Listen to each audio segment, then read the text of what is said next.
The RNC was geared towards convincing Republican, primarily women in the suburbs, that Donald Trump is not the creep that you think he is. So we're going to pardon an African-American guy and show that all this talk about Donald Trump being racist? No. We're going to have a naturalization ceremony during the RNC. Remember, I want to just make this clear. So much of what went on during this this convention was illegal under the Hatch Act. I know that's tiny stuff that people perceive it, but there is a genuine slippery slope here. When you're talking about using taxpayer resources for your own campaign. But meanwhile, you got a naturalization ceremony. They put on housing advocates. We didn't see any housing advocates, as far as I can tell, on the DNC. Now, it turns out that they duped 3 of 4 of those public housing advocates and tenants. They didn't know that the interview they were doing was for the RNC.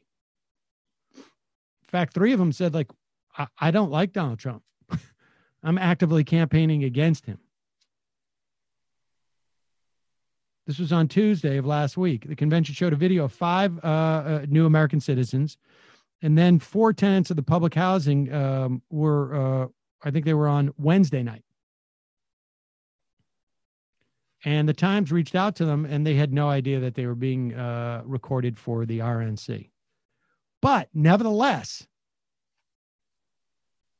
the fact that you and I know that Donald Trump and the Republicans are a little scummy in that regard, that's not the issue. The issue is that Republican voters in the suburbs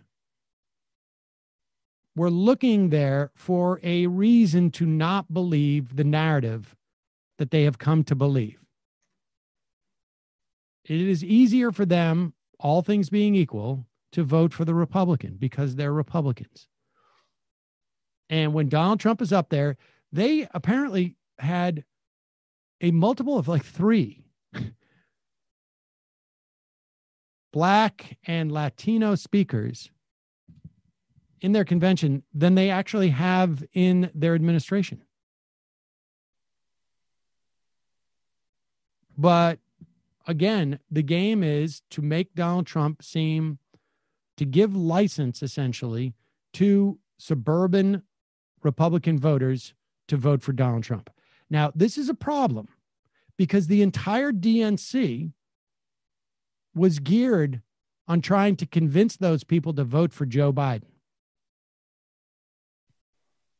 And that strategy is all well and good if Donald Trump is incapable of doing what he did do. And I don't mean him, I mean his operatives at the RNC.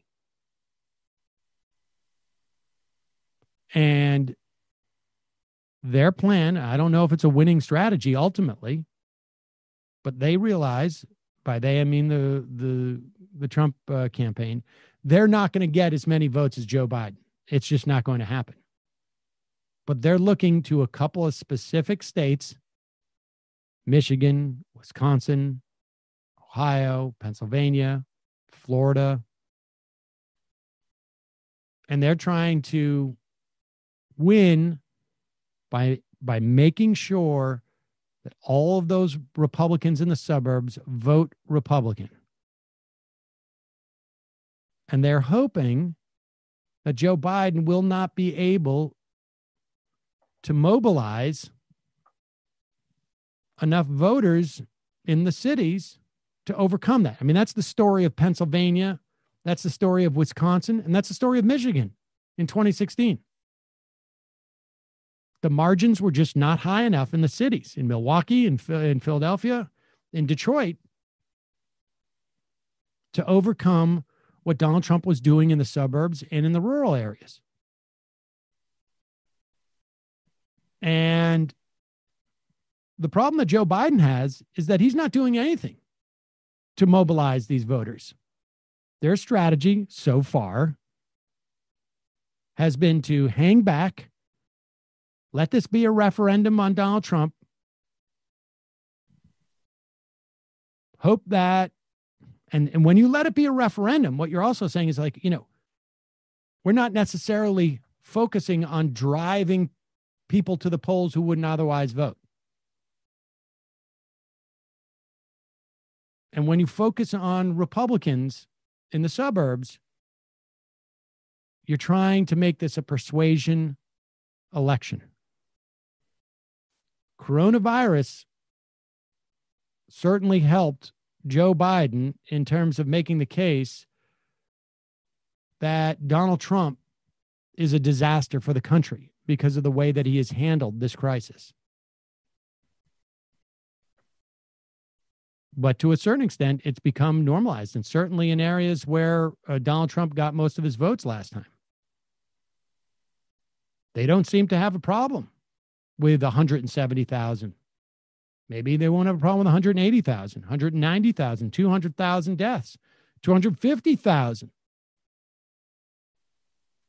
And the problem now that you're seeing with stuff that's going on in Portland, Kenosha, and Donald Trump is heading to Kenosha tomorrow. My guess is he's going to get out there. He's going to read the police docket. He's going to head to Kenosha. He's going to read the police docket, or what is it? The arrest warrant, I should say, for Jacob Blake. And it's not pretty. And he's going to get out there and he's going to read this publicly. And he's going to put Joe Biden on the spot as to, like, who are you with here? And what Joe Biden would normally do, or what a candidate in this situation would do, is attempt to pivot to grounds where he is stronger, or she is stronger, depending on the candidate, obviously. But the problem is that Joe Biden has no agenda. It's possible you could go dig up on his website, but can anybody tell me what Joe Biden, certainly, you look at the DNC, they didn't push any type of policies. They pushed the fact that Joe Biden is a good guy. Well, you can't pivot off of a topic you don't want to deal with. Because look, Joe Biden's got a job. Activists have a job. People in the streets have a different job than Joe Biden at this point. And for Joe Biden to do his job, which is beat Donald Trump, he's got to be able to pivot off of the question of violence in the streets. He's got to be able to pivot off of the protests to another topic where Donald Trump, at the very least, doesn't feel like he has some type of traction. But what would that be for Joe Biden? I'm a good guy. This is where you would come out and you would release maybe an economic plan. But they are so afraid of putting anything out there that has any real, I think I just lost my phone connection. They are so afraid of putting anything out there that would in any way cause people to be able to make Joe Biden's proposal something that you judge, right? The whole thing is they want this to be a referendum on Donald Trump. And so Joe Biden's entire strategy has been, I'm going to basically be nothing but a nice guy. I'm not going to be the guy who's pushing this policy or that policy. He has policies, obviously, but he's not pushing them. He's not running on that. He's not fully developed these things. And that's been their strategy. The problem is that doesn't work if there are other extraneous events that take place. because some of those events may start to encroach in your like sort of neutral zone. And so Joe Biden has to make a decision. Is he going to alienate people who are upset at the way that Black people are policed and the issues they have to deal with in this country in terms of systemic racism, et cetera, et cetera? Is he going to alienate those protesters? Or is he going to allow Donald Trump to frame him as the guy who is going to bring about, a revolution in the streets? Joe Biden doesn't want to do either one of those things. And Joe Biden never contemplated having to do either one of those things because they contemplated this is just going to be a referendum on Donald Trump. And so what you would want to do if you're Joe Biden is to pivot off to another topic, but there is none. They have not laid the groundwork for these. Now, maybe he can start talking about the economy, but they have not built any type of foundation here. So this is just like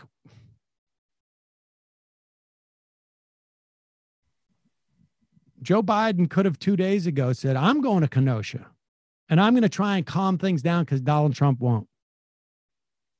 But Donald Trump beat him to the punch. I think what we said when we went on break, I said, I don't think we're going to hear anything from Joe Biden until after Labor Day. And they tried to do that. But events around them have overtaken them. And look, I still firmly believe that Martin O'Malley could have won in 2016. That's my way of saying that I think that Clinton had unique liabilities as a candidate. Liabilities of her own making and liabilities of not her own making. Liabilities that included being a woman. Liabilities that included, having 30 years of cottage industries built around her. Liabilities including Comey's letter. Liabilities including a campaign that was bad. I don't know what else you could call that. They didn't campaign in states that they thought they just had wrong information. They didn't generate enough enthusiasm, so they leaned largely on modeling. Maybe they decided supposedly to do that. Anyways, that modeling was a disaster. And Donald Trump barely won under that circumstance. Barely won.